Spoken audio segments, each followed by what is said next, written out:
Okay, good evening, everyone. Good afternoon, if you are joining from a place where it's afternoon. Good morning, if you are joining from a place it's morning. And Happy New Year to you all. My name is Bright Nwaro, and I am the convener of this forum, as many of you may already know. So I wish you a Happy New Year. We are all here this year, and it is my very heartfelt desire that this year will be a blessing to us all, and our dreams will be fulfilled. For us here at ASFI, we are trying to make this year to be a big part of your journey, your scientific journey. Want this year to be a story you remember. And that is why we are starting on this note, welcoming you. And we are very happy to see that you have responded to this invite. So welcome. I invite you to please relax and do your best to listen and contribute to the discussion this evening. As usual, we wouldn't have everybody introduce themselves, otherwise we wouldn't live here today. So please use the chat box to introduce yourself. Write about yourself, where you're coming from, your name, your interest, because this is a forum not just to listen, but also to contribute and establish contact and collaboration. It is all about Africa. It is all about our continent. And so forums like this are important to establish such collaborations.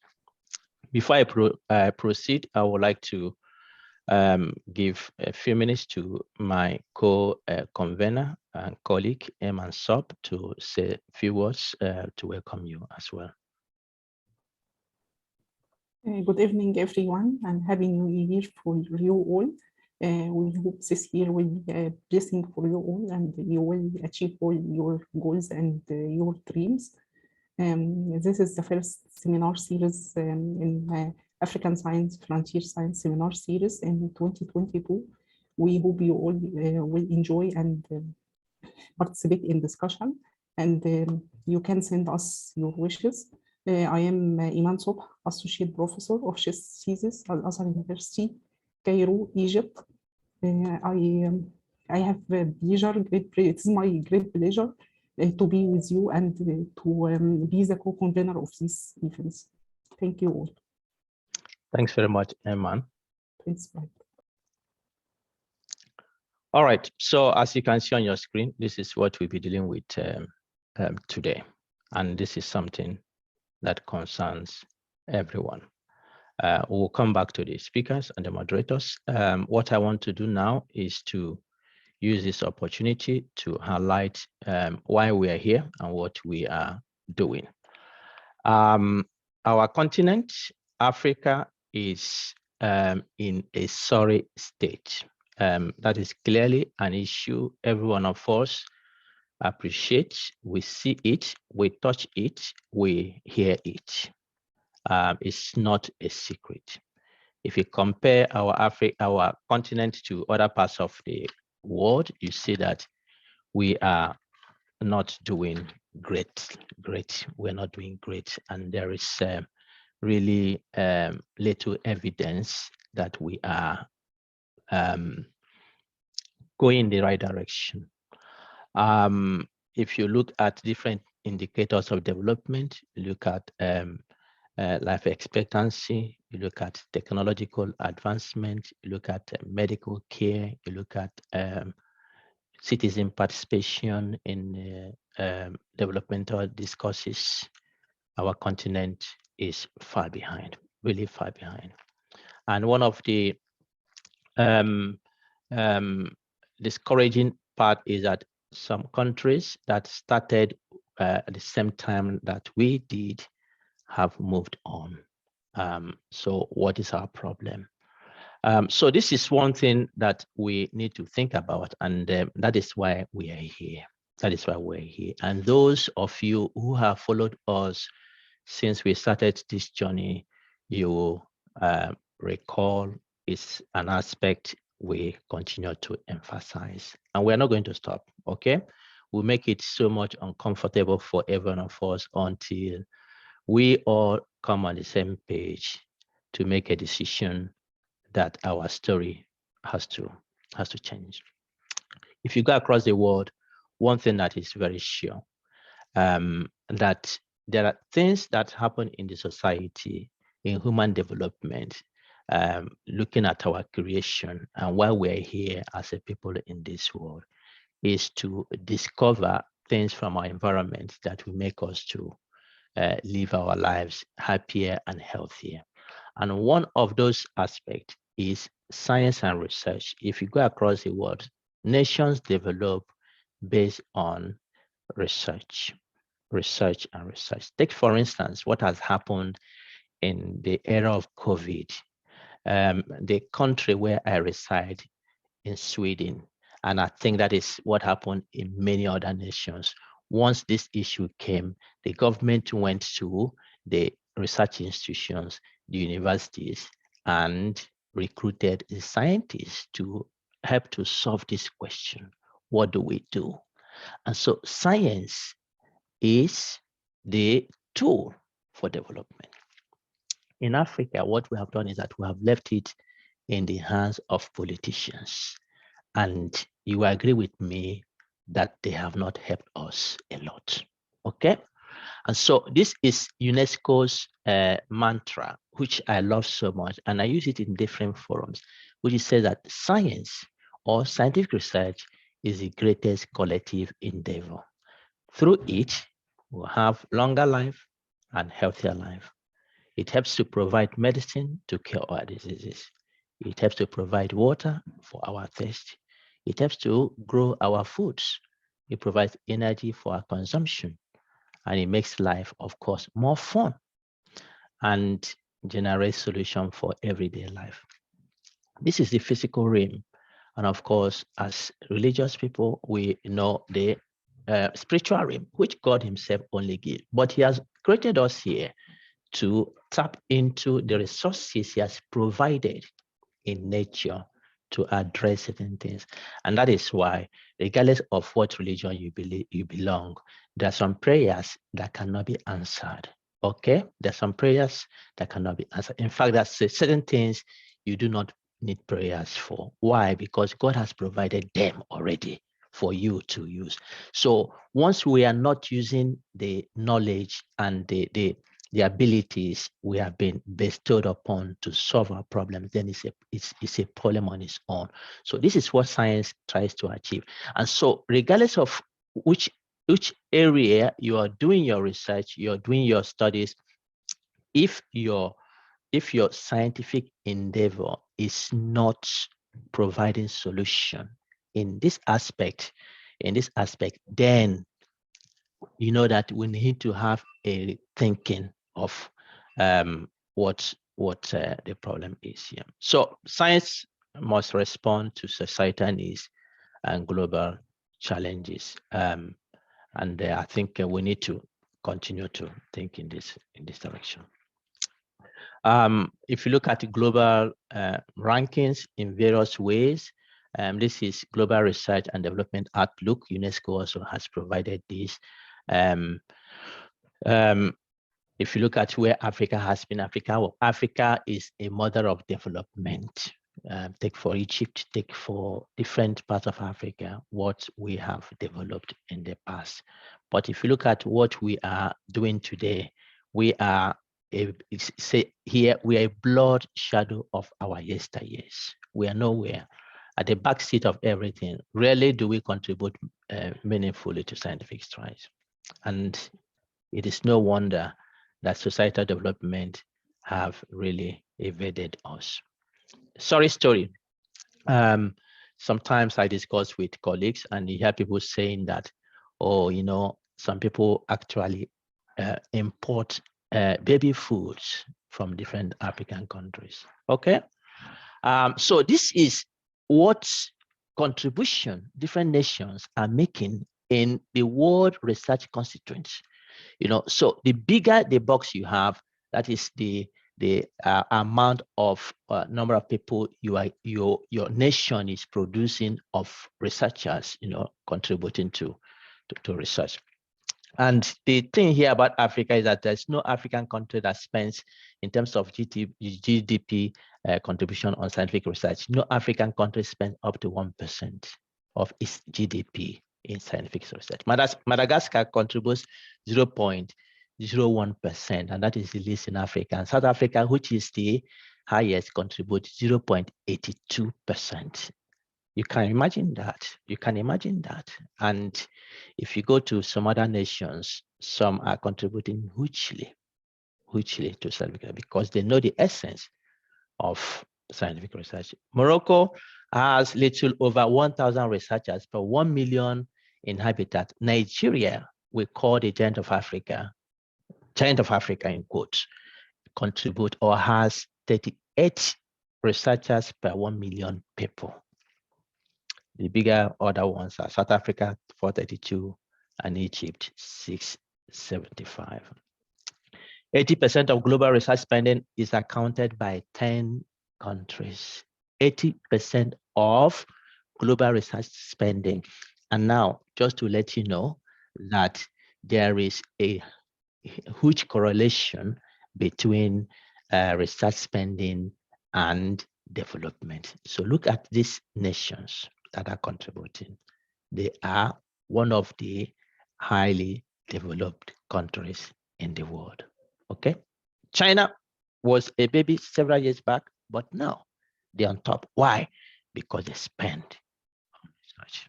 So no nation can develop, no continent can develop without huge investment and recognition of research. This ranking here by Times Higher Education is quite an old one. I have not updated it, but it shows here ranking universities in the world. Oxford in 2021 in Times Higher Education ranking came first, and after Oxford, you have other countries. But the first African country that came forward was from South Africa, University of Cape Town. The second African country, African university, came from South Africa. The third African university came from South Africa. The fourth African university came from South Africa. Come on, what are other countries doing?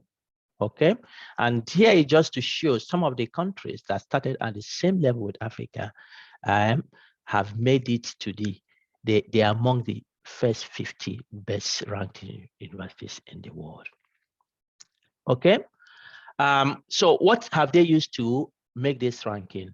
So the teaching outlook, research in terms of volume, income, and reputation, citations, international outlook, and industry income. 5 performance indicators they have used. But one thing that is here is that if you take off teaching, the remaining 4 are all related to research. All related to research. So if a university wants to be ranked top, then they need to be hugely research-based university. Otherwise, you can't make it. And once you are a research-based university, there is a correlation that development will emerge from this research you do. Okay, research makes a difference. You do more research, you're competitive. If you do research, you move from knowledge consumption to knowledge production. You move from stagnation to innovation. Spend more on research, developments will follow. Invest on the capacity of your staff, then the reward is yours, because that is one of the problems. The elephant in the room, the elephant in the room we have is in Africa is that many researchers do not have the necessary capacity to perform their task. I'm not blaming them. There is a strategy several nations are using. That is continuous development of the researcher skills. Okay. So in ASFI, we have moved and thought clearly about this and asking ourselves the question, what do we need? And here I call it scientific revolution. Africa has known many revolutions, okay? We have the independence revolution. We have the political revolution from military to democracy within the country. We have the social revolution. We have what we call the Arab Spring or whatever you call it. All revolutions have happened, but one revolution that has not happened in Africa is scientific revolution. And that is a radical change of our current path from knowledge consumption to knowledge production. Of course, every sector in the society needs to play a role, but science remains the bedrock for tangible progress. Many times what we do is that we initiate this interventionist science. So we react when things happen. We react when things happen, but we have not sat down to think of how do we produce knowledge that can be used in the next 20 years? How do we produce knowledge that can be used in the next 5 years? You know, so many of these nations have template of what they do. The problem has not occurred, but through innovation, they have already provided template of what can be done when the problem comes.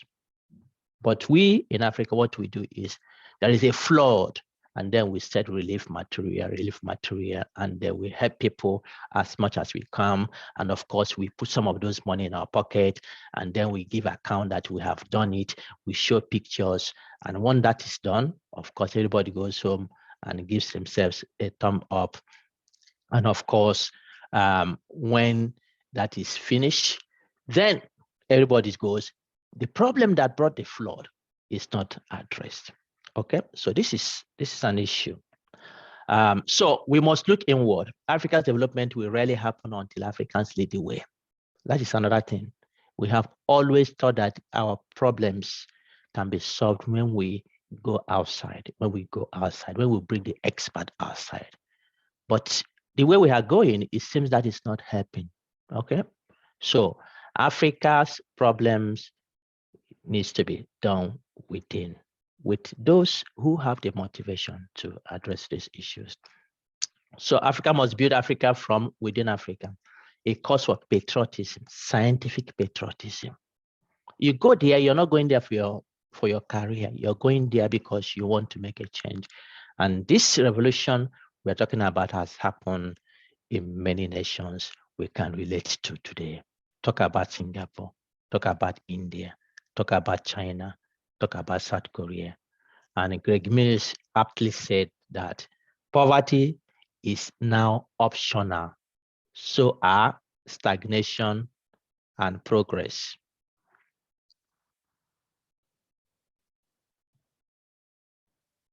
Just a minute, let me.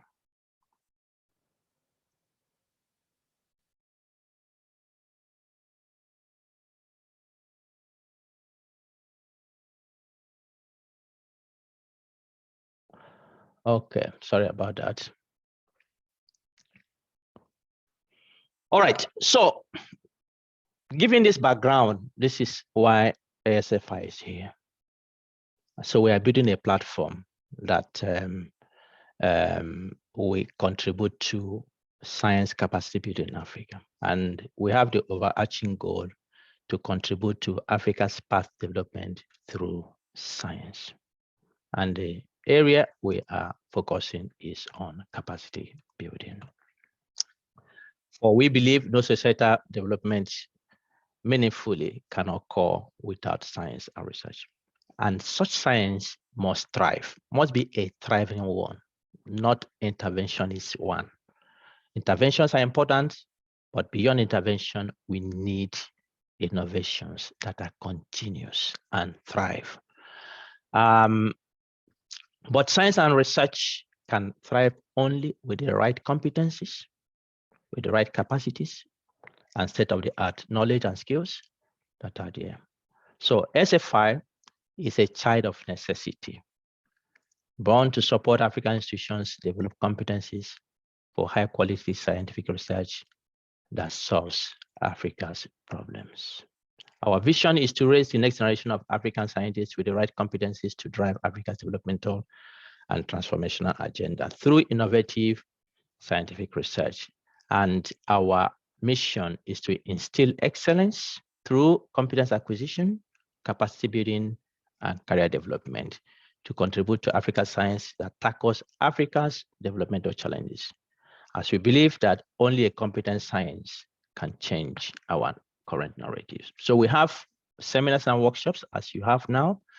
We have hands-on courses we have been doing and will continue to do. We have robust mentoring program that produces results of capacity building and career development. We also have a research arm in which we conduct some research to inform what our activities will focus on. We target senior and junior researchers and PhD candidates, minimum those who have their masters. We focus on this because we can't take everybody, okay? We can't train everybody. So we think that by focusing on these people, they can go back to their institutions, to their bases, and be able to pass on the skills and knowledge they get. And of course, excellence through this process can trickle down to the whole system. So when we started 2 years ago, almost 3 years now, 2 years ago or so, almost 3 years, we had a 3-year plan to offer free training of African scientists in research capacity building courses. And end of this year, we form the 3 years we have done this. This free training excludes when institutions want us to train their staff. We don't offer that for free, of course. So far, this is what we have done. In 2020, we had the first training, in which we had 110 applicants. We trained 42 from 10 countries. And these are the training courses we have given. We have the number of people applying, and then we have the number of people that are being trained. Okay, the last one we had was in December last year. And so we have had around 30 African countries that have been covered through these trainings. So you can see that the amount of people applying, the number of people applying is increasing over time. And of course, we do not have the capacity to train everybody. In addition to the trainings, we had the science seminar series throughout last year, which was themed Disrupting Stagnation, Empowering Africa's Future.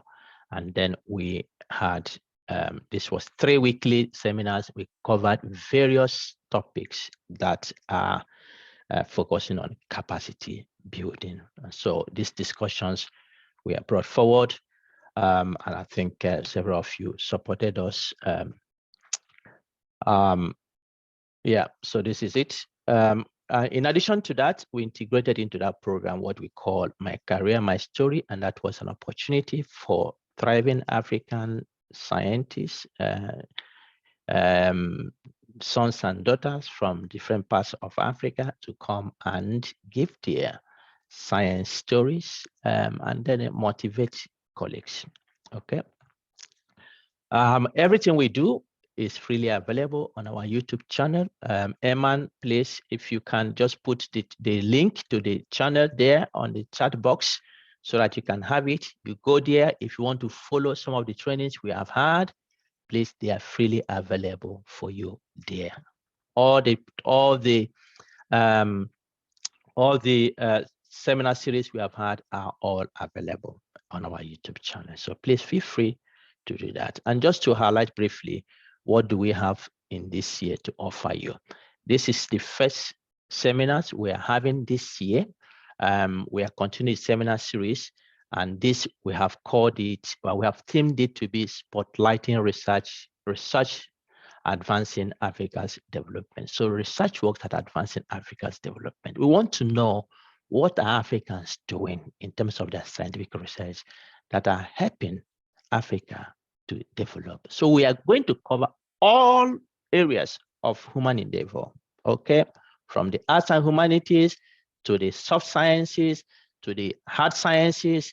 we invite speakers to present and showcase what they are doing with focus on Africa's development. This will be monthly as against the 3-weekly one we had last year. Okay, so please watch out.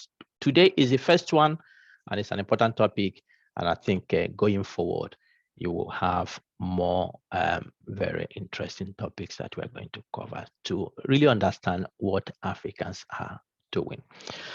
Okay, so this year we'll also continue our free trainings. The first one is coming 21st to 25th February. Please take note of this.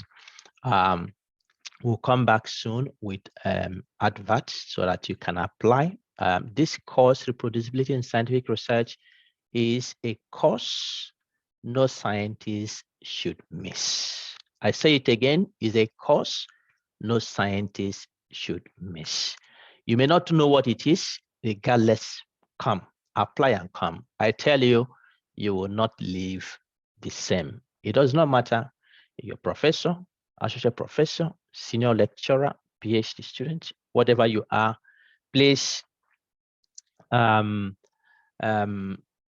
join this course, and I think it will make a difference in what you do. And we'll continue our grant writing one. We'll have our systematic reviews in July. We're introducing a new one due to the demand you have made, data analysis. Many people have suggested that they want data analysis. We are going to provide this to you, okay? And then we'll have the one we had last December, also in December, Art of Scientific Writing and Communication, and of course, publishing. Each of these courses is 1 week, at least 8 hours of work. So when you apply, if you don't have the time, don't apply, because then you make it difficult for others who are going to have opportunity to join. So please make sure that you are ready to spend that time to go through the content of this course. And then we're introducing a new thing, Dr. Wanro's afternoon research tips and tricks. So this is a monthly 1-hour tips on topical research issues. So these are the ones we have for the first half of this year. And we'll come back to you to suggest what you think you are facing, you want us to discuss. So it should be a forum where we come and provide opportunity to ask questions and answer questions on some issues you think you want clarification. So please, when you get our invite, make sure that you suggest what you think you want us to discuss in this forum. And then the other thing we are doing, several institutions are now contacting for issues of partnership. So if your institution is interested in partnering with ASFI, we are happy to discuss, and because our goal is to see how we can push forward across institutions and across the continent to build the capacity of staff to do their work well. All right, let me take this time to introduce the moderator for today, and that is Dr. Emmanuel Ogu. He is a cybersecurity consultant. He's a technology, governance, and digital development specialist. He studied in Babcock in all his degrees. He had his BSc, MSc, and PhD, all in computer science in Babcock University, Nigeria. Currently, he's a lecturer at the same university, teaching in computer science and information technology. His research interests cut across computer science, cybersecurity, digital development, technology policy and governance, and of course, sustainability. He is the founder and president of the their government organizations. He has various professional certifications to his name, and of course, he's an author of several scientific papers.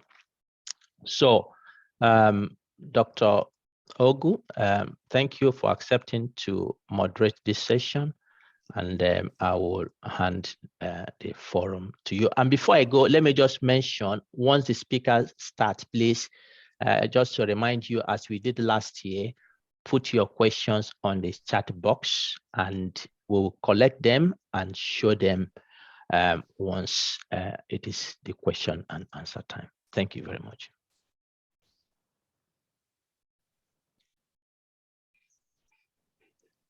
Doctor, go over to you. Thank you, Dr. Waro. Can you hear me? Yes, I hear you. Okay, thank you for the kind introduction. Good evening, everyone. You are welcome. It's evening in Nigeria, so good evening from Nigeria. It's my pleasure to be your host tonight at the first edition of the African Science Frontiers Initiatives Science Seminar Series for the year 2022. Tonight, we would be delving into the subject matter of data privacy and security in the context of modern science, as well as the binding regulations and legislation which the African scientists must keep in mind in order to navigate safely in this dimension. It has been said that at the foundation of trustworthy science is reliable data. Central to these data are subjects or entities with attributes that are defined and characterized by the composition of the data.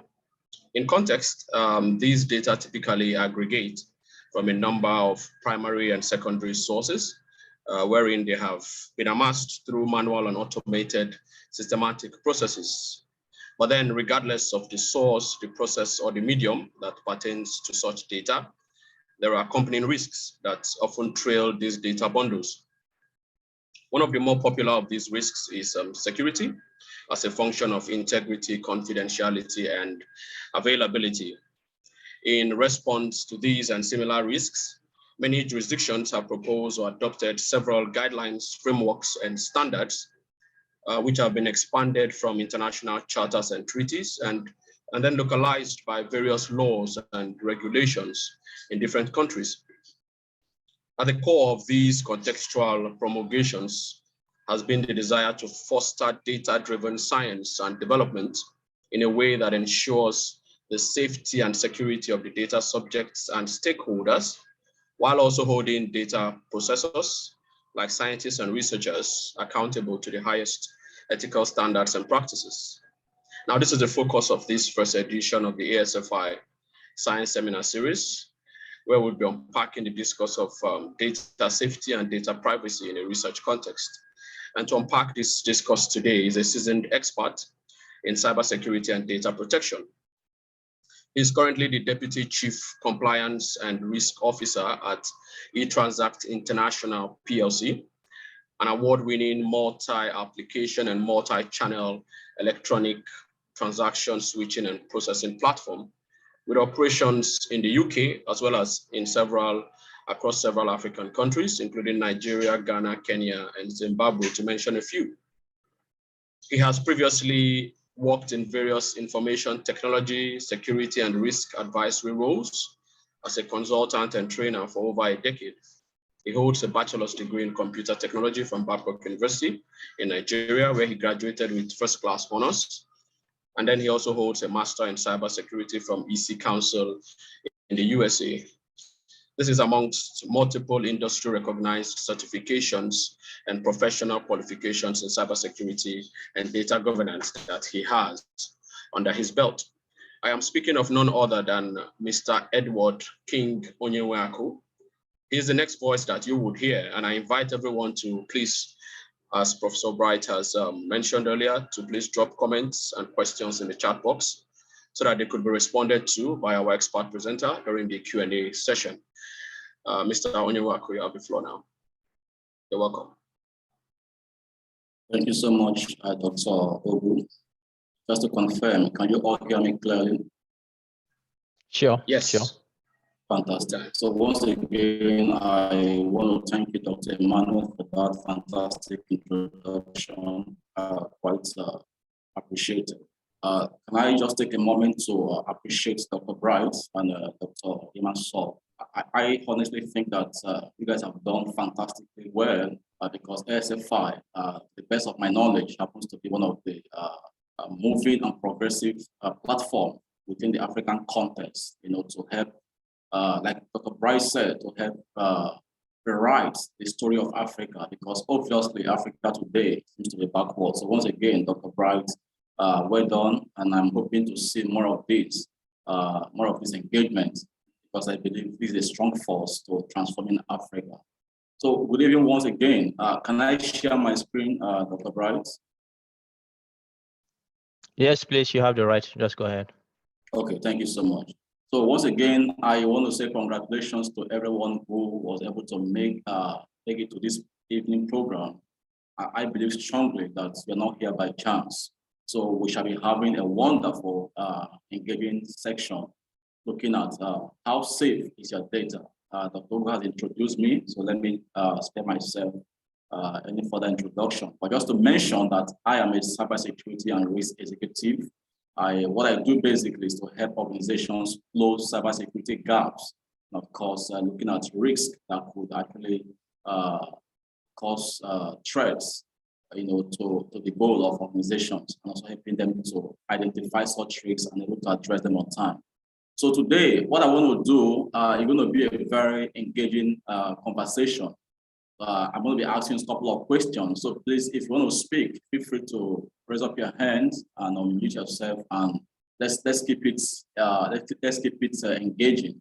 Okay, so how safe is your data is the question for today, talking about cybersecurity and industry privacy law for African scientists. So the focus of our discourse tonight on from two perspectives. One, we shall be looking at security, then we shall be looking at privacy, security and privacy. But before we dive into the conversation of today, I want you to go to the chat box, okay, and just type an answer to this question. Okay, let's make it very fast so we can actually maximize our time. Who do you think should be more concerned about cyber security? Just type an answer in the chat box. I'm watching out for answers. Okay, who do you think should be more concerned about cyber security? Quickly, let's do that in less than a minute. Then I will proceed from there.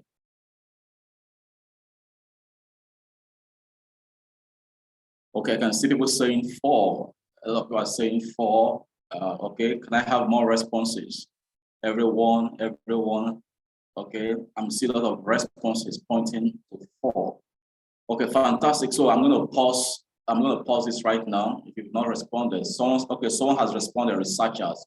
Someone says 1. Cybersecurity expert. Okay, fantastic. So we have a mixture of responses. Okay, let's pause this right now. Okay. So far so good. What I've gotten from you, most people says everyone. Someone responded cybersecurity experts, and of course someone says researchers. Fantastic. We'll come back to this. Now, the second one, can you type which of these do you consider as a personal information that if breached or compromised, okay, so unintended parties will be a breach of your privacy? Which of these on this list do you think? Go to the chat box again and quickly type. Okay, I'm watching out. Which of these do you think do you consider personal and that may breach your privacy if exposed to unintended parties? Go back to the chat box and type. I'm watching out for your responses. Someone says phone number. Someone says yes, phone number. Someone says email address. Yes, I'm watching out for more responses. Someone says trade, date of birth. Yes, someone says phone number, email address, number 5. Okay. So someone says salary. That is good. That is good. Okay. So let's pause this right now. If you've not responded, I have 2 seconds for you. Someone says location and address. Someone says 5, email address, and someone says 1. Okay, so I'm pausing this. Thank you so much. Thank you so much. So, these 2 questions forms the basis of our discourse this evening. Okay. So the first question speaks on security, which I mentioned that we shall be looking at security and privacy, while the second question focuses on privacy. So this is what we shall be discussing tonight. So before I dive in fully, I want someone to, if you want to speak, please just indicate by raising your hand.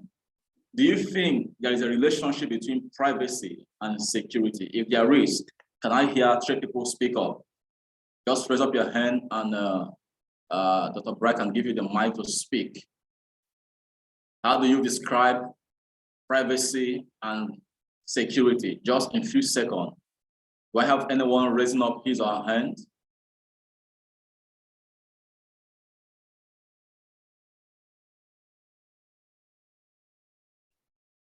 Is anyone raising his or her hand? Can someone describe the relationship between privacy and... Just a minute, I have someone here. Okay. Stanley Okodua. Yes, Stanley, please, the floor is yours. All right, thank you very much. Can you hear me now? Yeah, hear you. Yes, we can hear you. Thank you. Stanley. I'm talking about privacy and security. I think there is a direct relationship between both, because anything that you choose to make private can be considered a secret as far as you are concerned.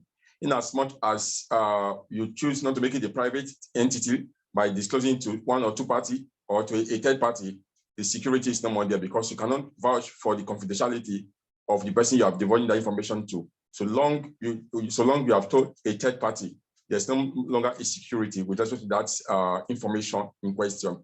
So anything that should be considered private is something that have to be guided with utmost security. So the moment the issue of security is removed or privacy is removed, it's called that security is being breached. That's why when you said that, when everyone decided to say, okay, this thing is confidential to me, it means you are keeping it in utmost security. You choose not to let the third party know about it, and no one knows about it except you and you alone. Thank you. Fantastic, fantastic. Can I have 1 or 2 more persons respond to this question before we proceed?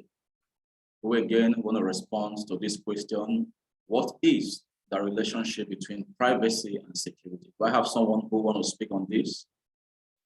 No hand is raised. No hand is raised. Okay, fantastic. So I'm going to proceed from here. Okay, so fantastic, the last speaker. So again, it is important to know that when you speak about privacy, right? When we talk about privacy here, privacy is what gives data subjects the right to determine how their personal data should be used. Now, I've underlined data subjects and personal data. Now, when I say data subjects, for instance, Stanley, okay, is the name of someone. Now, that name, Stanley, is a personal data, like you indicated in the previous question, your name, your email address, your phone number, whatever it is, okay? Now, the owner of that data is called the data subject. Now, the information that belongs to that data subject is called personal data. So we are saying that when you speak about privacy, privacy empowers the data subject to actually determine how their data should be used. Now, on the other side, when you speak about security here, security refers to the protection of that data. So, of course, the both of them are closely related, okay? And this is what we'll be discussing tonight. If you have any question, please make use of the chat box. Now, to lay a foundation here, you must understand that irrespective of the business you build, and it says here you can build the best business or institution or system in the world, but without security, such a platform is as good as nothing. And I think if this is the only thing you can take home today, I think we've done justice to this subject.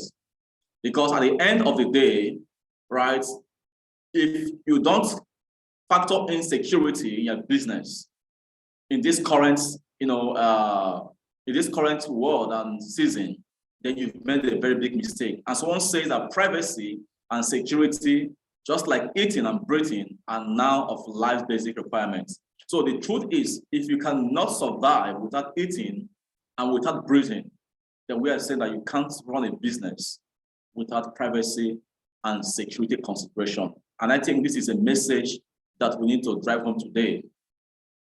The days are gone when you have a business. It could be an educational system, it could be a corporate organization, it could be whatever it is, okay, business you run. If you don't factor in privacy and security, we are saying that that business cannot survive. And this is what we are saying today. So just to dive in straight into the topic of today, data security and privacy is not necessarily a new concept. Let's also lay this foundation. So because, you know, if you look at it from the days of old, privacy has always been there. But the point is, from statistical records, there is, okay, a relationship with the advancement of technology and the demand for security and privacy. So what has happened at the end of the day is that as more technology invention evolve, right, then there's a demand, there's a high demand for privacy and security. So what happened is this: a lot of people today are getting connected, okay? Computers are getting connected to store and to process personal data. That advancement in technology is what has given rise to a high demand, okay, for the core for security and privacy. So the point is, technology has given birth to connectedness. And this connectedness, right, has given birth to hackability. Let me use that word. So what that simply means is everything connected is hackable. Everything connected is hackable. So if you don't want to be hacked or breached, the only solution is to remain unconnected. If you don't want to be hacked or breached, the only solution is not to be connected. But as long as you are connected, we are saying that everything connected can be breached. And the point is, anybody can be breached or can be hacked. So whether you're a politician, you are listening to me this evening, or a CEO, or a fashion designer, or you're an IT professional, or you're a medical doctor, or you're a religious leader, or you're a businesswoman or man, or you're a security officer or a data analyst, the point is, as long as you are connected, then you are hackable. So the question is, how then do I remain connected and not be hacked? Which is what we are looking at tonight. So again, hackers are everywhere. This is the truth. Hackers are everywhere. So the question is, how do you remain secure and safe? These are two different concepts. Let me just take a moment to explain it. Security is like you trying to put a padlock to the door that leads to your room. So you have a door that leads to your room, then you use a padlock to lock that door to avoid or to prevent unintended persons to have access. Now, safety has nothing to do with the padlock. But do you know that on safety side, I could actually work on the psychology of whoever that is in that house, and they can open that house, and I can go in and compromise things in that house. So safety has to do with the compromise of human behaviors. Okay, taking advantage of human behaviors to cause a compromise. I will explain this further as we progress. Now, if you hear me talk about hackers, hackable, a hacker is simply one with some level of computer skills that can be used to compromise a system for a malicious intent. So a hacker, has some skills he can use to manipulate the system and, of course, breach or compromise the system.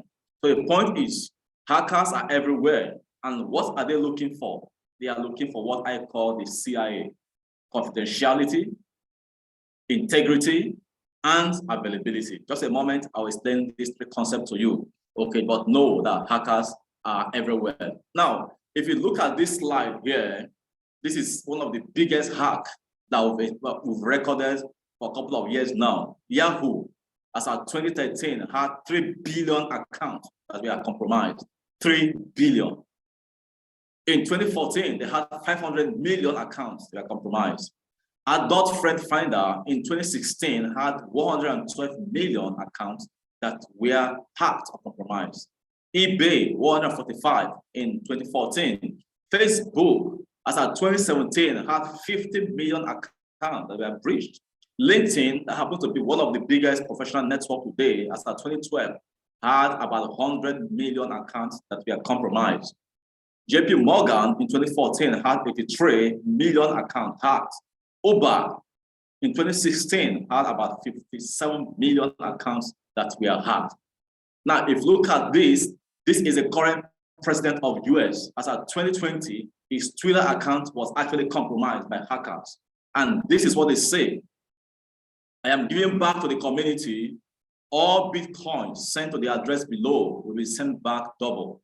If you send $1,000, I will send back 2,000, only doing this for 30 minutes. And this was what the hackers posted on his profile. So people actually fell victim to this.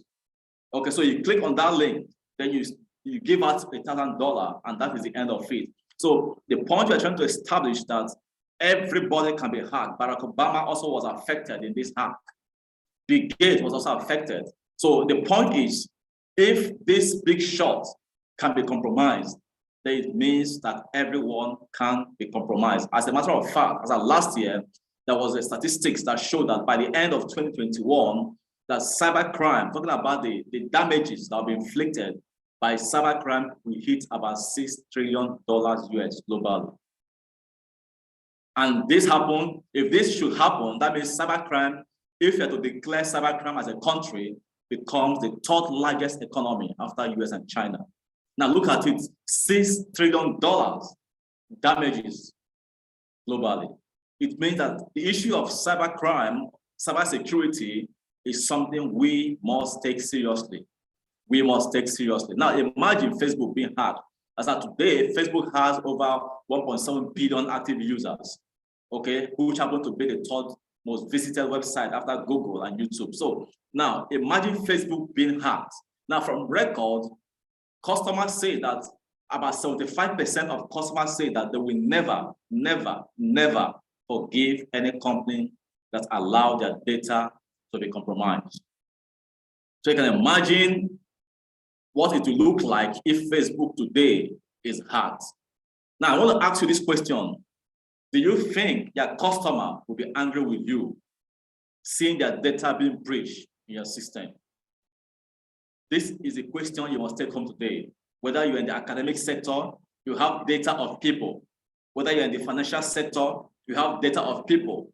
Whether you're in the corporate world or wherever it is you operate, do you think your customers will be happy with you? The point is, customers will never, never forgive you if their data is breached in your hand.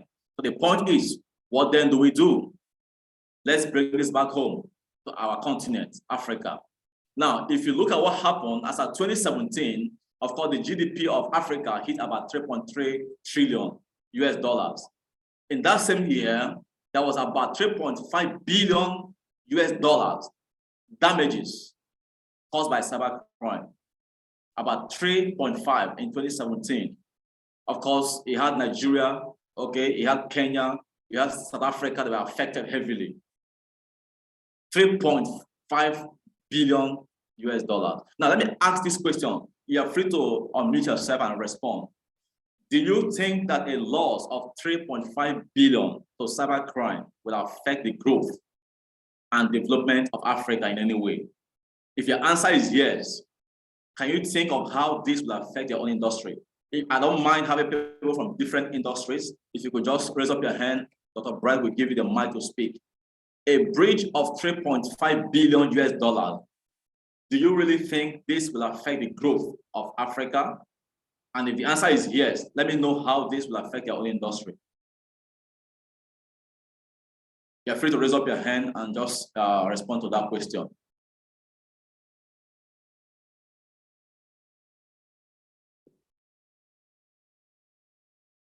Do we have anyone responding, Dr. Bright? No hands. Okay, so I'm trying to find out from the audience, do you really think that a damage of 3.5 billion will have any impact in the growth of Africa? That is a question. Can I have someone respond to that question? No hand, but some responses on the chat saying yes. Okay, so okay, fantastic. So the point is, definitely okay, a damage of 3.5 billion US dollars will definitely affect the growth of Africa. Now, we are here having this conversation today as Africans. The question is, how do we join hands together to ensure that we block the loopholes, to ensure that this leakage don't happen, and that money we're talking about can be converted to something meaningful. And I think that is the essence of our conversation today. Okay, so now what are hackers looking for really? They are looking for specific information about other people. They are looking for medical record. They are looking for credit cards. They are looking for sensitive data, okay? These are the information that hackers are looking for, right? Of course, there are different kinds or categories of hackers. You have those we call the white hackers. You have those we call the black hackers. You have those we call the gray hackers, and those we call the suicidal hackers. So the black hackers are people that hack defensively. The white hackers, they hack defensively to protect the organization. Now, the black hackers are people that hack offensively for malicious purpose. Then you have those we call the gray hackers. These are the people who hack offensively and defensively at different times. Then you have those we call the suicide hackers. These people hack without minding the consequences. They hack for a cause, for a revenge. Okay, so now why do they hack? Some hack for fun. Okay, some hack to disrupt. So if your business is a competition to me, okay, and I can't beat that competition, I can break down your system, okay, and disrupt your system. Some people hack to steal. Some hack for intelligence collection, like politicians. Some hack for revenge, while some hack to defend their platform. So these two terminologies will form the basis for the subsequent conversation right now. Threat is an action or event that can compromise security. Anything that can compromise security, we call it threats. Now, vulnerability on the other side has to do with the existence of weakness within a system, and that is what we call loophole. Okay, we call that loophole. So threats and vulnerabilities. Now, I mentioned to you that hackers are always trying to compromise CIA, confidentiality, integrity, and availability. So what that means is, when I say confidentiality, okay, of data, now, if you take a look at this picture here, let's assume that this guy here wants to send data to Mr. B, right? Now, this is Mr. C. When we say confidentiality, we're saying that that data must flow from A to B and maybe from B back to A. It must not enter the hand of C. If that data enters the hand of C, then confidentiality does no longer exist. So confidentiality has to do with keeping or being kept secrets. Okay, only authorized parties must have access to it. And of course, we maintain this by what we call encryption. Okay, by having what we call encryption. On the other side, integrity talks about the trustworthiness. The trustworthiness and assurance of the origin of data. That is what we call integrity. Again, if you take a look at this, if I'm sending something to A, from A to B, okay, now you have a third party here called C. Now this data here, when it comes to integrity, even if it enters the hand of C, as long as the content is not altered and is not tampered with, then integrity has not been compromised. So it can flow from C to B, it doesn't matter, as long as the content is intact. We say trustworthiness, okay, and the assurance of the origin of data. That is what we call integrity. That is what we call integrity. And the last one speaks to availability. So when a data is needed, it must be usable. It must be usable. These are the three elements of security. Now, I mentioned threat before, and I said threat is anything that can compromise a system, right? An action that can lead to breach. Now, these are different threats we have today. The list is not exhaustive. You have virus, you have backdoor, you have worm, you have Trojan, you have keystroke monitoring, you have ransomware and all of that, social engineering. These are different categories of threats. Now, the point is, any of these threats, right, okay, can bring down a system if given the access. So I'm going to take time to explain a couple of them. Okay, virus, like we all know, a computer virus is a threat, okay, to both persons and to businesses. These are programs that when they come into your system, all they do is to replicate themselves, okay, and keep infecting files, okay? And there are some symptoms that you can, you see when a virus comes into your system.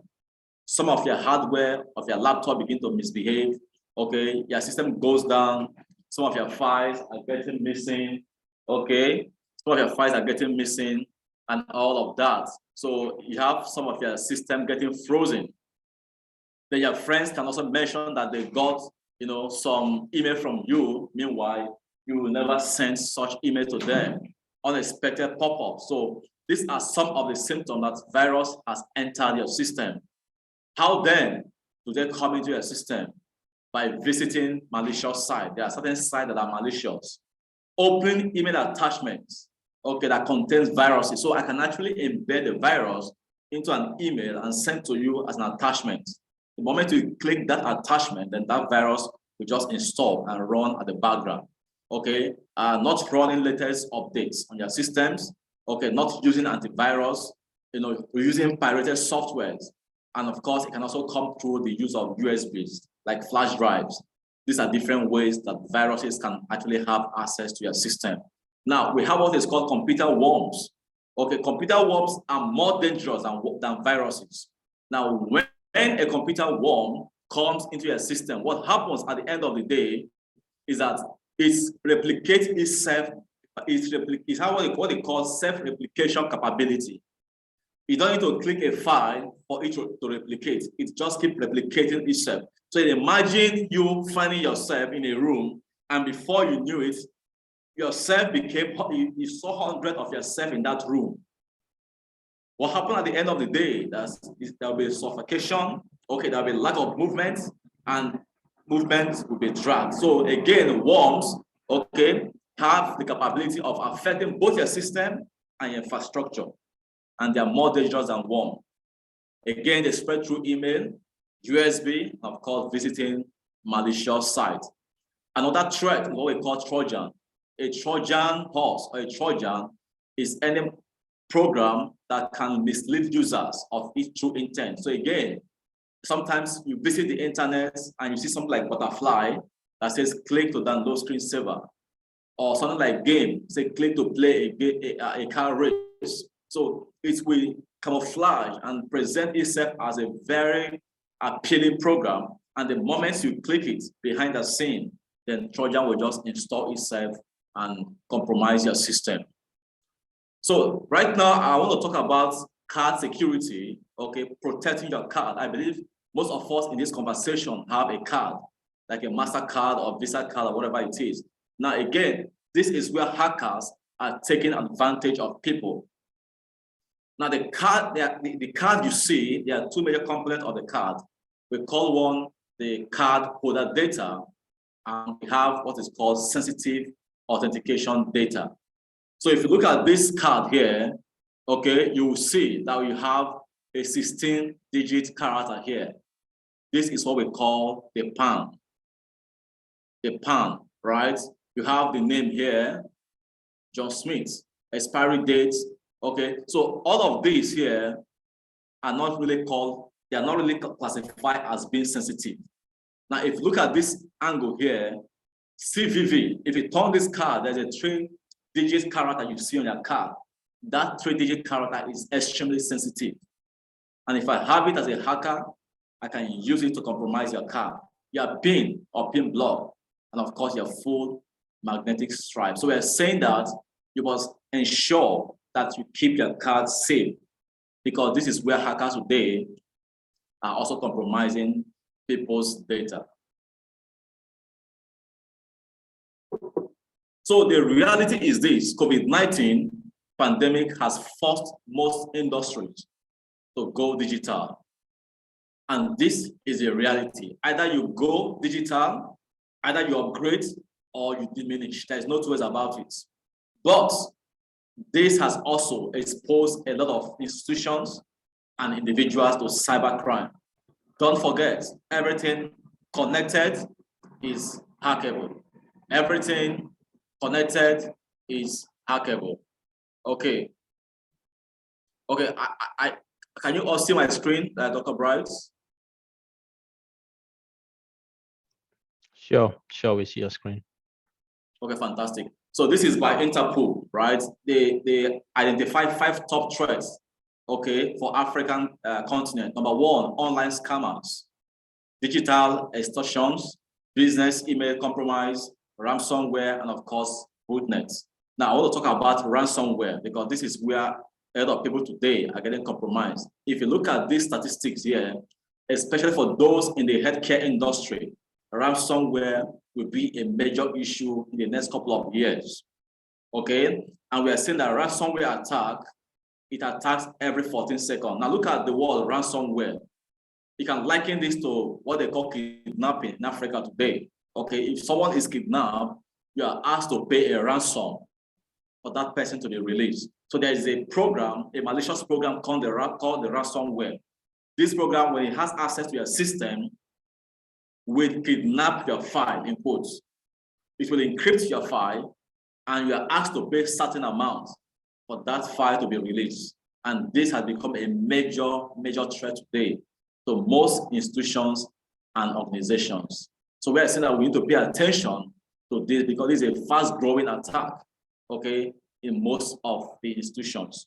So again, the point is, what will really attract the attention of hackers to institutions? Number 1, if you maintain highly valuable data, if you maintain or store or process highly valuable data, then expect the attention of hackers. For instance, we spoke about those in healthcare. Okay, now imagine where I'm able to have access to the personal health information of a president in a particular hospital. Now, you know the concept of black market. In the IT world, we also have what is called black market. It's called the dark world, dark web, right? So people go there to sell data. So if I have such data, I could go to the dark web, the black market, and sell such data. So if I have the information, the health information of a president of a country today, I'm sure there are thousands of opposition that want to buy that data for political reasons. Okay, so this is why ransomware is on the increase, okay, in the health sector industry. So we're saying that if you maintain valuable data, it could be an institution, you maintain valuable data of people, then you expect the visitation of hackers. 2, what could attract the attention of hackers? Lack of IT investment and training.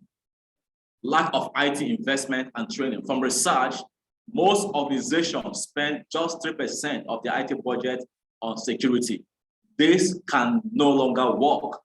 This can no longer work.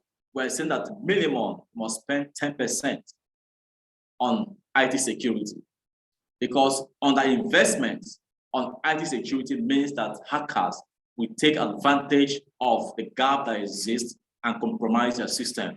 We need to begin to be proactive and not reactive. As a matter of fact, we're saying that by the end of this year, okay, Africa will have about 6 trillion US, of course, globally 6 trillion US dollars. But Africa, there will be about 6 billion US dollars damages by cybercrime. And we're saying that we need to join hands together to ensure that this doesn't come true. Of course, why would hackers be interested in you? As long as you have a highly connected system, hackers will definitely come in. Okay, so these are the reasons why hackers will come in. So quickly, I want to move to what is called social engineering. I mentioned before that we have security and safety. Now, safety has to do with the human side of breaking into a corporate network. So social engineering has to do with the working on human psychology by hackers, okay, to ensure they gain access. So they leverage on human psychology to ensure they get access. So you might put all the padlock, all the VPN, all the security tools on your system, yet your system can be breached, okay? And phishing happens to be one of the leading social engineering attacks we have today, okay? Phishing is one of the leading social engineering attacks we have today. Many organizations are getting breached by the concept of phishing. Okay, how does it work? A fraudster will send you a message that looks real. So I could send you an email that looks like the email address of your boss, and I give you a link to click, and you click on that link. Before you know it, then your system is compromised. So I want to say that let's be extremely careful. Sometimes they attach, you know, the emails come with attachments. Whenever you see an attachment that ends with .exe, please pay attention. You know, what I'm saying is that if you have a Word document will always end with .doc, which shows it is a Word document. Your PowerPoint presentation will end with .ppt. Now, anytime you see a document ending with .exe, it means that that file is an executable file. The moment you click on that file can execute and install malicious program on your system. And this is one of the ways that hackers have used phishing to compromise platforms. So let's be extremely, extremely careful. There's some good statistics about phishing, okay, but I won't spend much time on this. But let's know that phishing today has become a very major threat to both individuals and to organizations, okay? And let's be extremely, extremely careful. And of course, the effect of phishing cannot be overemphasized. It leads to reduction, okay, in the productivity of staff. It leads to data loss. It leads to reputational damage. And these are the reality. Now, from statistics, it has been discovered that if a phishing simulation is done for any organization, about 20 to 30% of the workforce will fall victim. And we've done this over and over, and we've seen that this is true. So what do? We must come up with an awareness program to ensure that we reduce this number to less than 2%, okay? And these are the 6 major psychological threats that hackers have taken advantage of to compromise individuals and, of course, corporate network. Number 1 is fear. Okay, you are afraid of what might happen. Some people are greedy, okay? You are not expecting a visa lottery, and you saw an email that said you won a visa lottery. Click to claim, and you click. Desire to help, trust, urgency, curiosity, okay? These are the psychological threats that hackers have taken advantage of to compromise system. If you look at this sample here, it says, we regret to inform you that the account have been restricted, okay? So continue using this service, download. They are trying to offer you help, but at the end of the day, breach your system.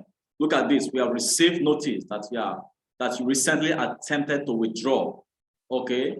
If this information is not correct, someone unknown to you have accessed your system. This is fear, trying to create fear. These are different ways it comes, okay? Urgency, okay? So anytime you see an email that creates fear, urgency, or greed, please pay attention to it, okay? Pay attention to it. And of course, these are the consequences of security breach. 1, it can drastically impact your revenue. 2, it can lead to loss of customers' confidence in your business. It can lead to reputational damage. It can shut down your business. Of course, it can attract fine to your business. Okay, so that's exactly on security. I'm going to spend a few minutes right now speaking on privacy laws. Then I will open up the communication in case you have questions. So I mentioned before personal data, and I mentioned that personal data speaks to any data that can be used to identify a living person. Personal data has nothing to do with a dead man, no, a living person. And that living person, we call that living person the data subject.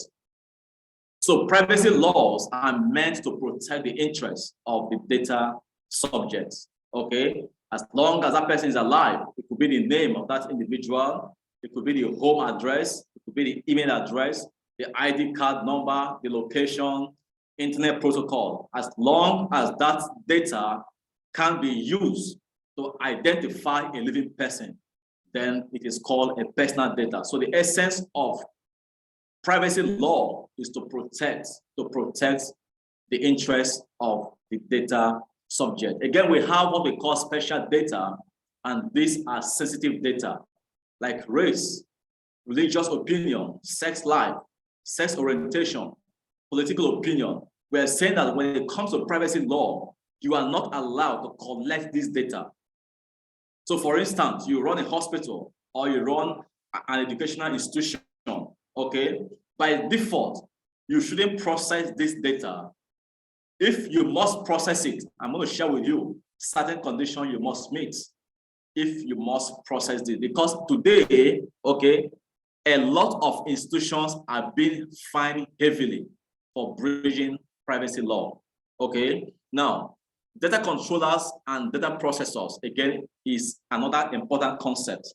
The controller is the individual or the institution that determines the why and the how for the processing. Now, what that means is this: if you are collecting my phone number, my email address, okay, as an institution, you are the one to determine why you are collecting it and how those data will be processed. So we call that institution the data controller. On the other side, the data processor are the ones who process the data on behalf of the controller. Don't forget that. The controller determines why they are collecting that data and how that data will be used, why the processors are the ones who are processing that data. Now, the point is this: if you are collecting any personal data for any reasons, okay, these six principles, right, or conditions must be met. Must be met. Number one is consent. If you are collecting my email address, my phone number, okay, my house address, and you are using those data to process and do certain things, and you don't have my consent, that is a breach of the privacy law. Performance of a contract, legitimate interest, vital interest, legal requirements, public interest. If the condition for you processing my data does not meet any of these six criteria, I have the right to sue you. I have the right to sue you, and you can be fined. Consent is extremely, extremely important. Extremely, extremely important. And the rule is that when I'm giving you my consent, I also have the right to withdraw that consent. And the same way I give my consent must be as easy as it is. When I was giving you, it must be easy also to withdraw my consent. These are the law, the privacy laws that govern the collection of personal data. And I think we must begin to pay attention to them today, because if you look at this chart here, unlawful retention and disposal of personal data can attract as much as £100,000. Inappropriate disposal, 100,000. Lack of training also can attract heavy fine. Public data breach can attract as much as £310,000. These are serious issues. And if you look at this news here, Google, as big as they are fined about 50 million euros for data privacy breach. And this was in 2020. They went to court and they lost 50 million euros for simple data breach. Polish University also, they were fined, okay, this was as at 2019, okay, they were fined about $13,000. Why? Because it was discovered that they were processing, okay, some of the staff were processing personal data with their personal devices. So if you work in the educational sector, the days are gone when you just process student data with their personal data. You must abide by the rule. Swedish University was fined $66,000 for violation of privacy law. And these are the issues we see today. In Nigeria today, as at last year, NITDA, that happened to be one of the regulators, fined a body 5 million naira for a data breach. So data privacy issue is becoming a major issue. And we are saying that Data Protection Act is to protect the individuals from having their personal data misused. So it means that the data subject are the king in this conversation. And this is why we're saying that as African and African scientists, we must join hands together to ensure that we give flesh to privacy law. Because beyond people being fine, also, we must protect our continent, okay? Now, if you look at the importance, okay, of data privacy and protection law for Africa, if you remember, I think it was last year where WhatsApp came up with a law that they are forcing people to accept their terms and conditions to link their WhatsApp to Facebook or thereabout. Now, if you look at that release, the European Union were exempted. Why? Because the European Union has a law that will protect their citizens. But today in Africa, we don't have anything called African data privacy law. What you see today is that there's the block adoption of privacy law. South Africa has adopted, a privacy law as at 2020. Ghana has theirs, Kenya, Nigeria, Uganda, Morocco, and Republic of Togo. These are people who have adopted. But again, this slide shows you that about 29 countries out of 54 have a standing law. About 9 countries are still under the draft stage. About 11 don't have any law. So it means that Africa, we must begin to preach the message, right? Because what is happening is that the European countries, the Western countries, right, are taking advantage of this gap to harvest large data from Africa, and nobody is speaking. Today we have what is called the African Union Convention on Cybersecurity, but that convention is not an enforceable law, okay? It's not an enforceable law.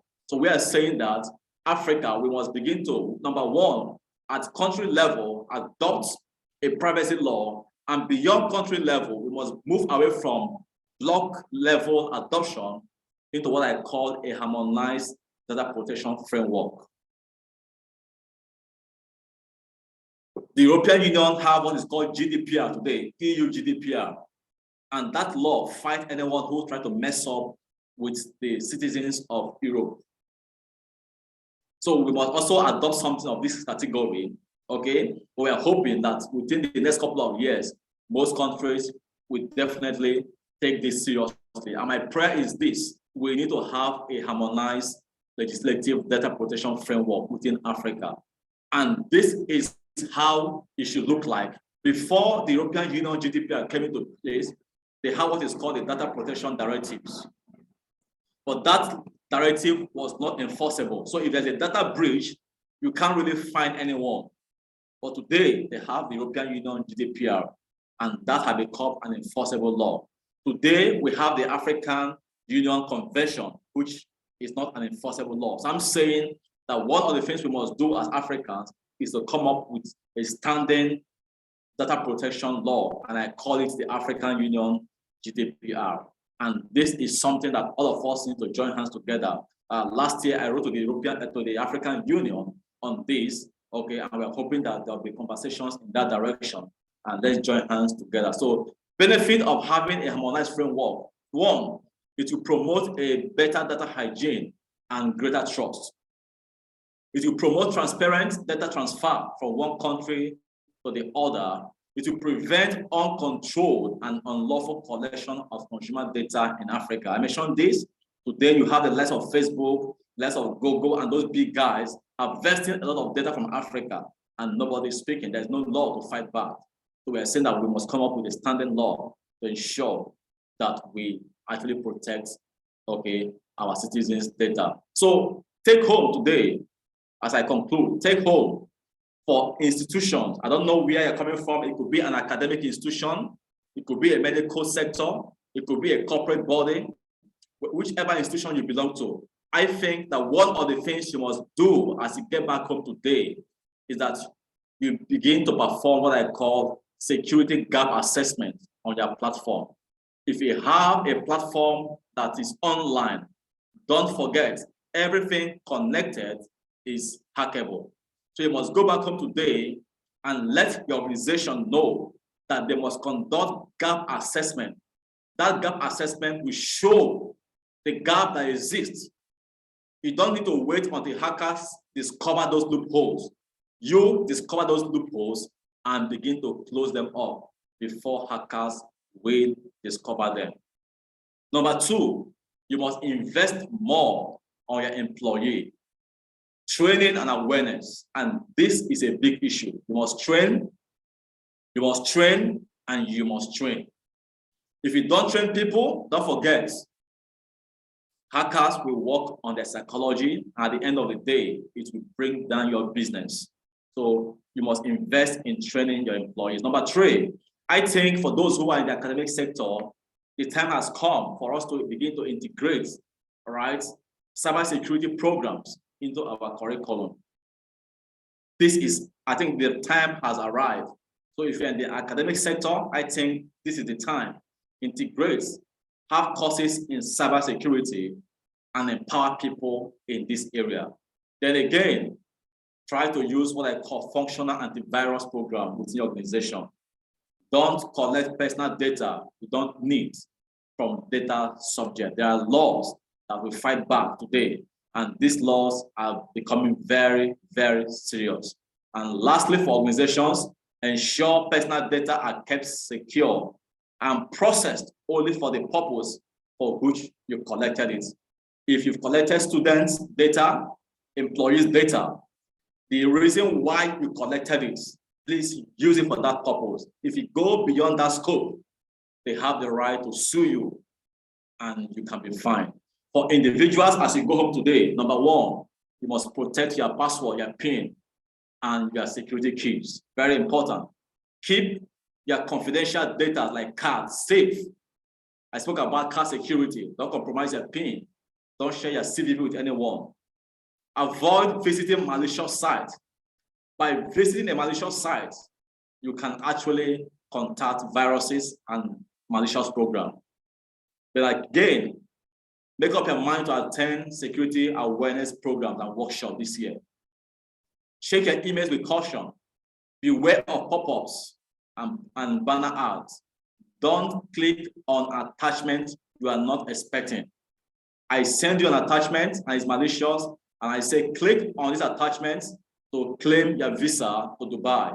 And because you love to travel to Dubai, you click on it and a malicious program installs. Please pay attention to this. Always move your mouse over hyperlinks and see the actual URL before clicking. Be careful what you post on social media platforms. Don't be greedy, don't be afraid, and don't allow trust to destroy security. Always verify your email, okay? And be sure, verify emails and be sure that they're the right one.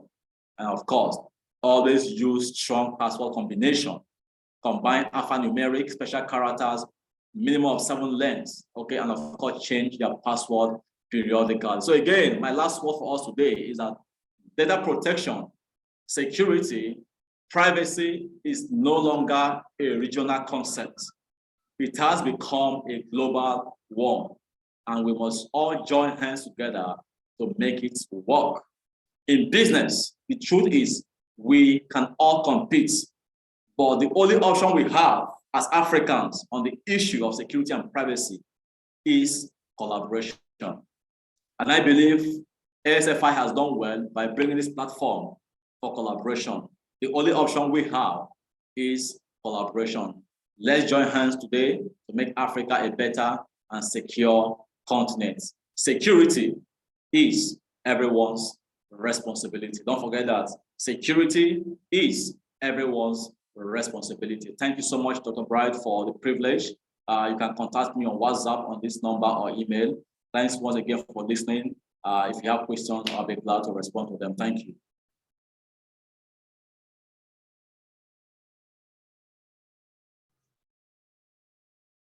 Thank you, Mr. Edward, for an insightful presentation. I don't know if you can hear me. We hear you clearly. Okay, thank you. Yeah, thank you for that insightful presentation. It's really one that highlights all the major areas of consideration for the African researcher in dealing with issues of data and security and cybersecurity. Some key takeaway points from the presentation is the fact that as long as you are a participant in the global interconnected virtual environment, you are vulnerable to hacking and your data is at risk. Cyber crimes and data breaches are real and they're imminent, and they present enormous losses to the global economy. The impact pervades all sectors with consequences to business, to corporate reputation rather, as well as consumer trust or client trust. Risks and threats to data target confidentiality, integrity, and availability, and exist in various forms that could include viruses, worms, ransomware, social engineering, etc. Privacy laws, they exist in various countries to protect the personal data of human subjects. And sometimes they also specify conditions for collecting and processing special categories of data, including consent, legal requirements, as well as various special interests. There are huge fines for breaches and infractions in many jurisdictions. And then many African countries, including Nigeria, Uganda, Togo, Morocco, among others, have taken steps already, very practical steps through regulations and legislations for data protection and privacy. Cybersecurity and data protection is a duty and responsibility for everyone. Hence, no one should be left behind in training, empowerment, and capacity building, both at the institutional level or at the personal level or corporate level, as the case may be. So thank you for that insightful presentation, Mr. Onyenweaku. I don't know if we have any questions in the comment section. Dr. Bright, do we have any questions? Yes, there are two questions here. Okay. So I can share the screen and you can read. Yes.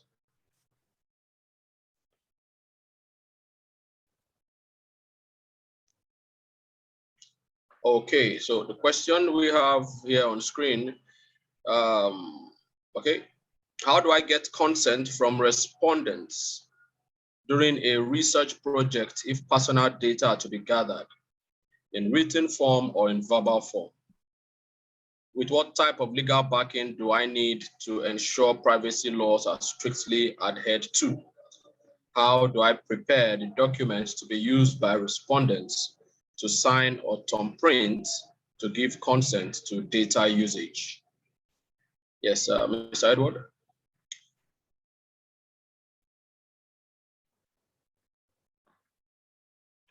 Hello, Mr. Edward, can you hear us? Yes, Dr. Emmanuel, okay. I was trying to unmute myself. Yeah. Is it clear now? Can you hear me clearly? Yes, we can hear you. Okay, fantastic. So I will just, let me address it. How do I get consent from a respondent during a research project? Fantastic question. So the point is this: consent can be gotten, okay? Verbal form is not recommended at all because, of course, you can be denied of evidence at any time, okay? So what you do is that during research, as long as you are collecting personal data like name, maybe age or location, right? On that form, which you are using to collect those, your questionnaire form, have a clause on that form where they can actually tick a box. So ticking a box is also allowed, right? Ticking a box is allowed. So put a clause that you are giving me the consent to go ahead and use this data you've supplied me for the purpose of this research. And that individual can tick that box and of course sign, okay? But the point is, that data they've given you must not be used outside of the scope or the purpose or the intent for which you collected it. That is extremely, extremely important. So if you go use my data, during the point where you collected my data for your research, right? And I give you my data for the purpose of that research, and tomorrow I discover you are using my data for indirect marketing or for some other purposes, then I have the right to sue you. So I think that is clear. So you can secure consent, right, through ticking of box. It could be electronics means also. But the point is that you must have an evidence to show tomorrow that I actually gave you my consent to use that data. But if tomorrow I come back to you, don't forget, the same way it was easy for me to give my consent, it must be easy also to withdraw my consent. So if tomorrow I say I'm not interested again in you using my data, then it must be easy to withdraw. But the point is, as long as I have given my consent, don't use it for any other purpose beyond what I have given you. I don't know if that's, I think I saw a second question to that, Dr. Emmanuel. Can you just bring up that question? Let me see. Yes, coming up. Okay, it says, with what type of legal backing do I need to ensure privacy laws are strictly adhered to? So again, it's not about legal backing, okay? There are already laws, there are already privacy laws, okay, in place. For instance, today in Nigeria, I mentioned that you have what they call the NDPR, called the Nigerian Data Protection Law. In the European Union, you have the EU GDPR. In South Africa, you have the POPIA Act. In Ghana, you have the Data Protection Act. In Kenya, you have the Data Protection Bill. So these are already existing laws, right? So we are saying that this law have defined the terms, okay, by which you must abide if you are collecting or processing personal data. Again, I mentioned something. There are legal basis or lawful basis, okay, for processing data. There are times that I might not give you my consent, right? It might be what they call public interest. For instance, okay, it might be what is called legal requirements. So for instance, if say today a law enforcement agency like the police or those they call EFCC in Nigeria are trying to prosecute you, right? Because they have the backing of the government, they don't need your consent to take your data. So it's allowed. We don't have the right to sue them. So again, we are saying that for every country, okay, there should be a standing privacy law to back up how data is being used. How do I prepare the document to be used by a respondent to sign? I think I mentioned that.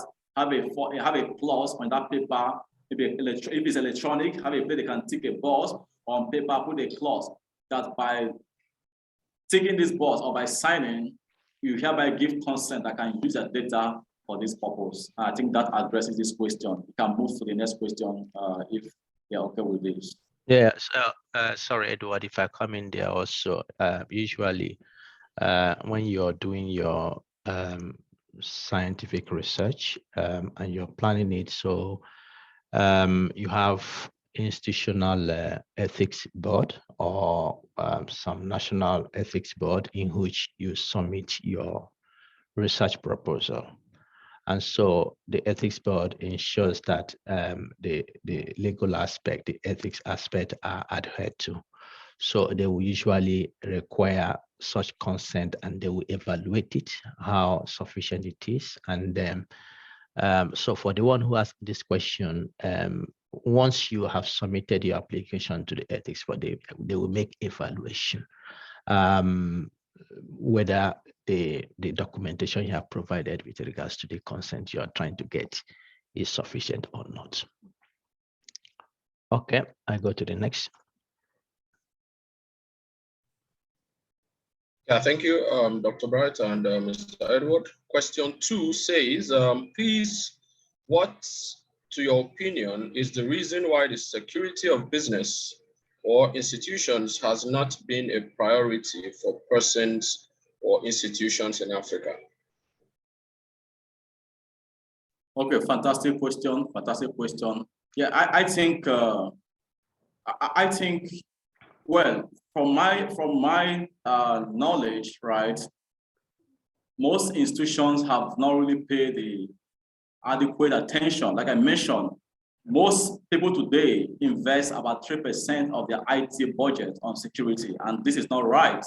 Okay, we're saying that at least minimum of 10% should be invested.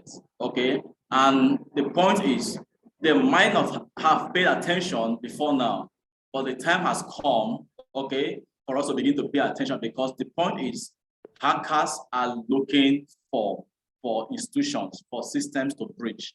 And this is a reality. And we are saying that, from research, it is discovered that most institutions, right, organizations take about 6 months to discover that a breach had occurred in their system. So they are losing money and they're not even aware of it.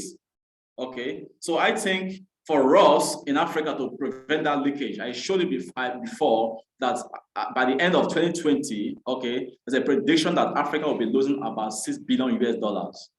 We shouldn't be happy about this, okay? So that is why we need to begin to have awareness sections of this category to create that awareness that people should begin to pay attention, because if you can block that leakage of $6 billion US, I can assure you that we can invest that money into research and other projects in Africa, and our continent can actually advance. Thank you. Thank you for that very straight to the point answer. Very clear and direct. Question three says, how best do I keep my system safe from Trojans, worms, and viruses? It's a two-part question. The second part says, how best do I prevent my Facebook or email from being hacked? Fantastic question. Can you hear me, Dr. Emmanuel? Yes, yeah. Yes, I can.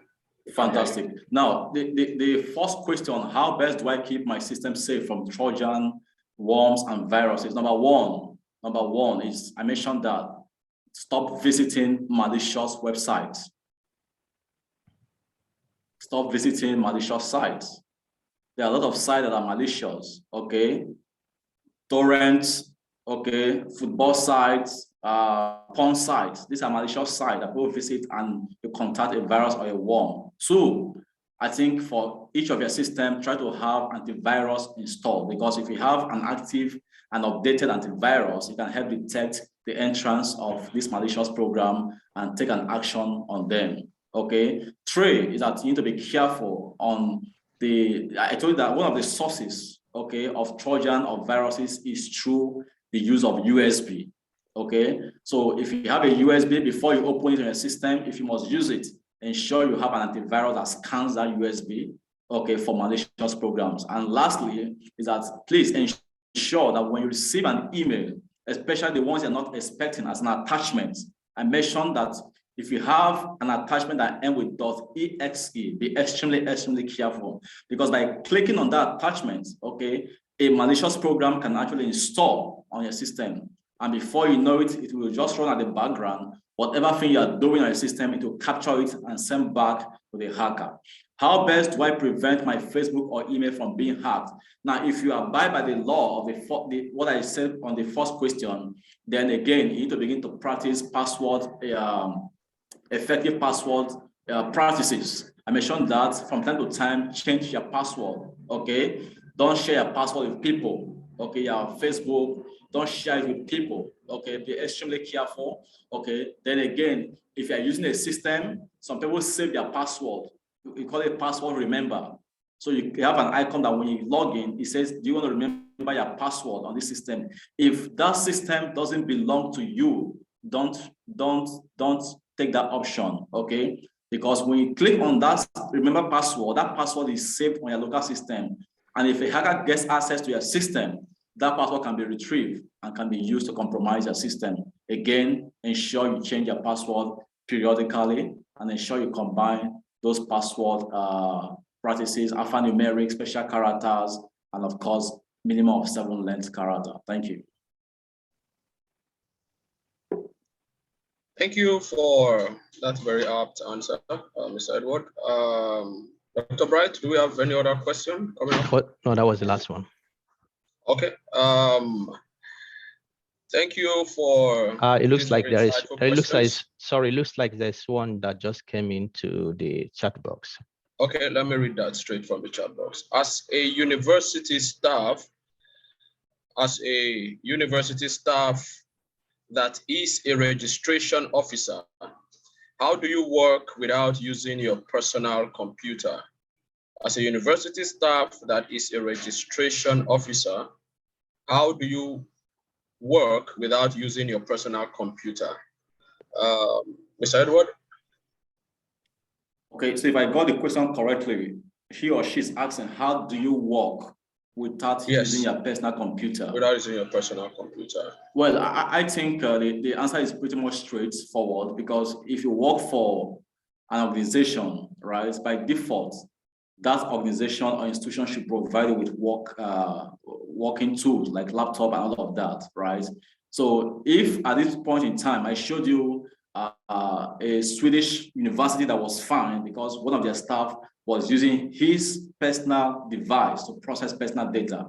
And this is because over there, these laws are extremely serious. And today, these laws are coming to Africa. So if you're using your personal system to process personal data, because you've attended this workshop, I think you need to go back and inform your institution that what I'm doing by law is not correct, okay?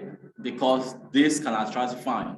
Put it on record, okay? Let the organization get you a working tool, okay? It is dangerous to use your personal data to process your personal device to process personal data. Because if tomorrow I get to know, right, and I discover that those data have been compromised, I can actually sue that institutions. And if by tomorrow I sue that institution and you never inform the institution, it might fall back to you. So go back home and let your people know that there is need to have an official working tool. Thank you. Thank you, Mr. Edward. Thank you, everyone. I'm not sure there's any question now left in the chat box.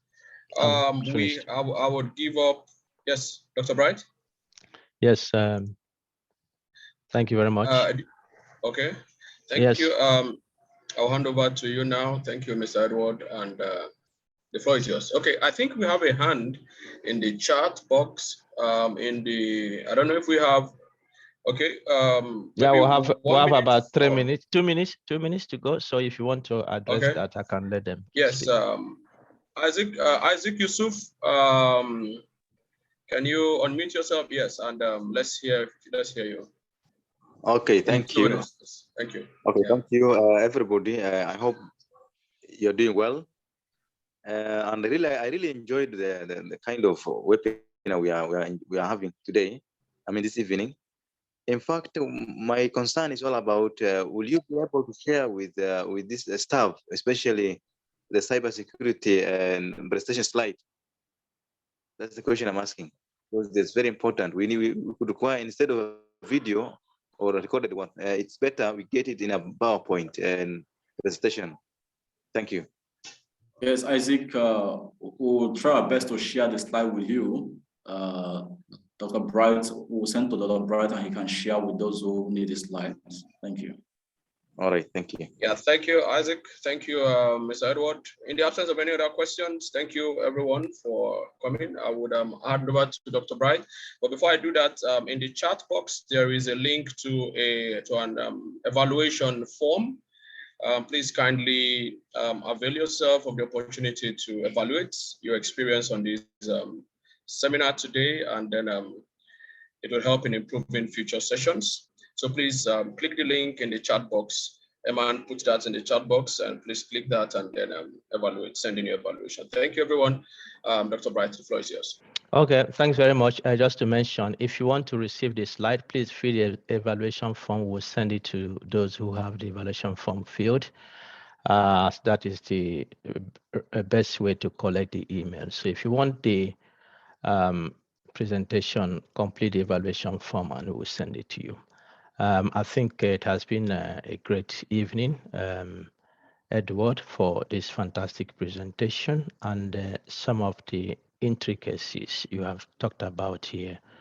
I think this will require time really to digest and for people to get hands on some of these issues, particularly African researchers.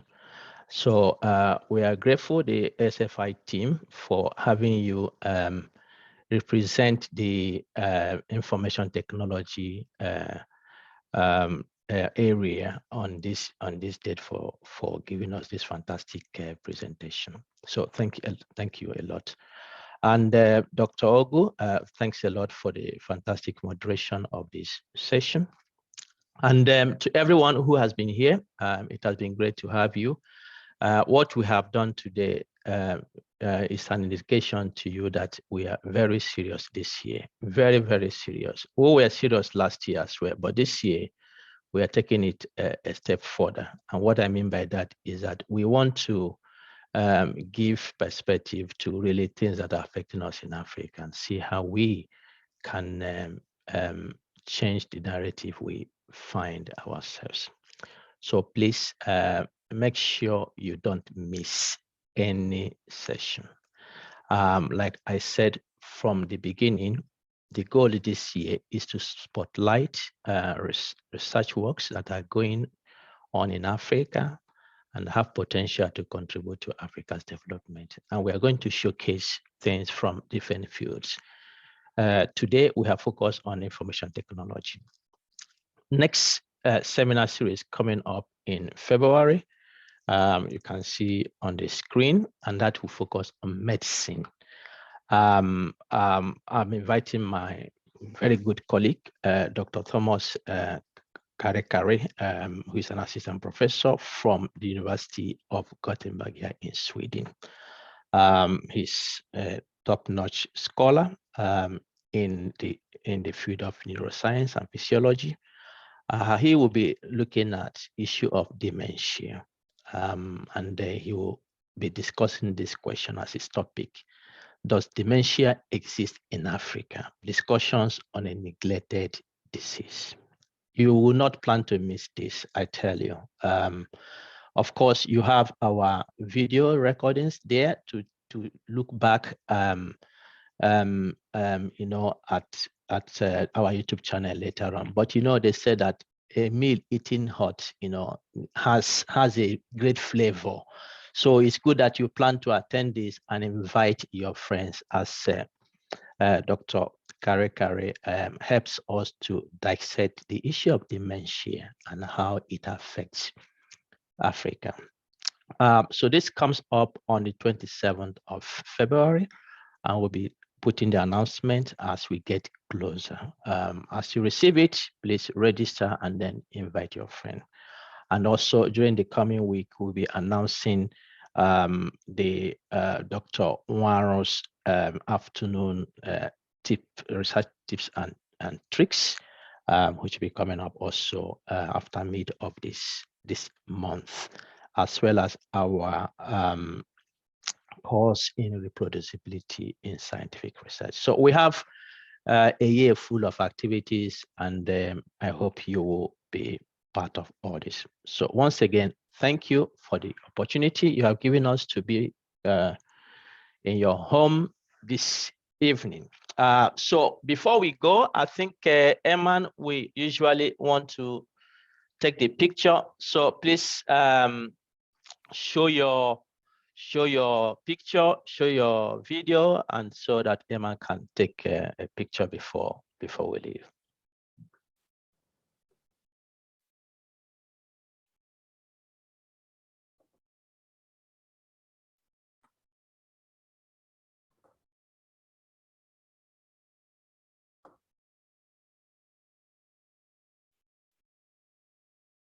Cheese, please.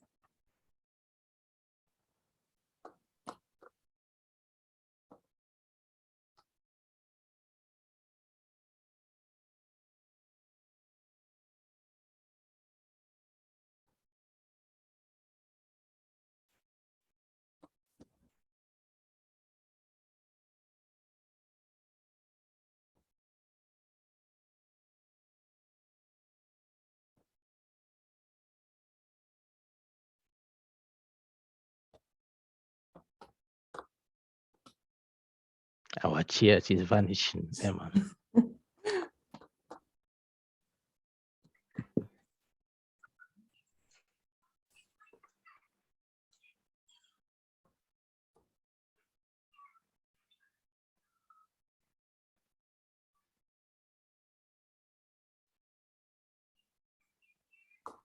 Okay, thank you all. Thank you very much. Thank you. Have a good evening. Thank you, Prof, and thank you, Dr. Edward. Thank you, everybody. Thank you, Good everyone. night. Thank you. Thank you. Good night. Thank you very much. Good night. Good Thank night. you. Good night. Night. Night.